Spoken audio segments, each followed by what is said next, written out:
সকল এসএসসি পরীক্ষার্থীদের জন্য শুভকামনা রইল। আজকে 10 জুলাই এসএসসি পরীক্ষার ফলাফল প্রকাশ করা হবে। আমরা কিভাবে ঘরে বসে এসএসসি পরীক্ষার ফলাফল জানব? তাহলে আমাদের একটি গুগল ক্রোম ব্রাউজার ওপেন করে নিতে হবে। তাহলে এই গুগল ক্রোম ব্রাউজার ওপেন করে নিলাম। এখানে আমরা সার্চ বাটনে লিখব ঢাকা এডুকেশন বোর্ড। যেহেতু ঢাকা এডুকেশন বোর্ডের ফলাফলটা জানবো, ঢাকা লিখলে এখানে ঢাকা এডুকেশন বোর্ড চলে আসছে। এখানে ক্লিক করব। এরপর আমরা এই বড় করে নিলাম, এখানে ঢাকা এডুকেশন বোর্ড, এখানে ক্লিক করব। তাহলে ঢাকা এডুকেশন বোর্ডের যে সাইটটা এটা চলে আসছে। এরপরে এখানে বড় করে আমি এই মেনু বারে দেখতে পাবো রেজাল্ট আর্কাইভ। এই রেজাল্ট আর্কাইভে ক্লিক করব। এখানে আছে ঢাকা বোর্ড সার্ভার, এখানে ক্লিক করব।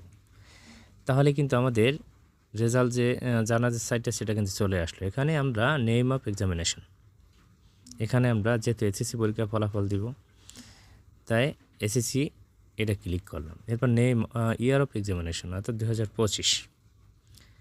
এরপর নেম অফ বোর্ড, আপনি যে বোর্ডের হন সেই বোর্ডের ফলাফল জানতে পারবেন, অর্থাৎ ঢাকা বোর্ড হলে ঢাকা।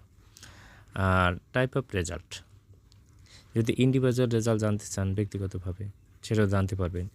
ইনস্টিটিউশন রেজাল্ট অর্থাৎ প্রতিষ্ঠান ভিত্তিক রেজাল্ট জানতে চান সেটা জানতে পারবেন। সেন্টার রেজাল্ট জানতে পারবেন, ডিস্ট্রিক্ট রেজাল্ট জানতে পারবেন।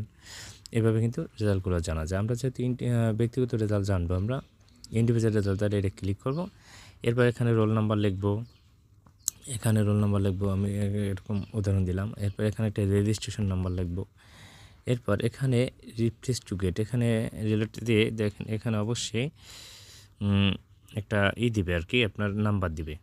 এখানে একটা নাম্বার দিবে, সেই নাম্বারটা আমি 4টা ডিজিটের, যেমন এখানে একটা নাম্বার দিছে 4621। এই 4621 আমি এখানে বসাই দেবো। 4621 বসানোর পরে এখানে ভিউ রেজাল্ট, এটা ক্লিক করলে কিন্তু আমাদের ফলাফল এখানে শো করবে। যেহেতু এখনও রেজাল্ট প্রকাশিত হয়নি, আর আমি এভাবে আপনারা অবশ্যই 2টার সময় অবশ্যই চেক করলে কিন্তু ফলাফল জানতে পারবেন এই মোবাইলের মাধ্যমে। ধন্যবাদ।